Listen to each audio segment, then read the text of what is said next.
దుబ్బాకలో ఘనంగా కాశీ విశ్వనాథ రథోత్సవం. దుబ్బాక సిద్దిపేట జిల్లా దుబ్బాకలో వెలిసిన కాశీ విశ్వనాథస్వామి రథోత్సవం మంగళవారం నాడు ఘనంగా సాగింది. 2 రోజులుగా సాగుతున్న కాశీ విశ్వనాథస్వామి బ్రహ్మోత్సవాలు 2వ రోజైన మంగళవారం నాడు కూడా కొనసాగాయి.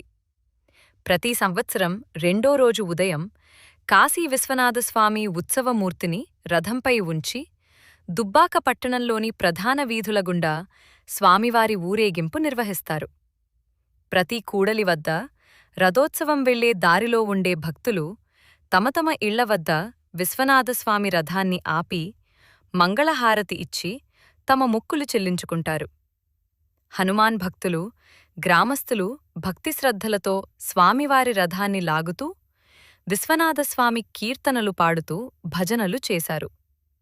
కాశీ విశ్వనాథస్వామి ఆలయ ప్రధాన అర్చకులు మఠం సిద్ధిరాములు భక్తులకు, స్వామివారి ఆతులకు స్వామివారి ఆశీర్వచనాలను అందజేశారు.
हाँ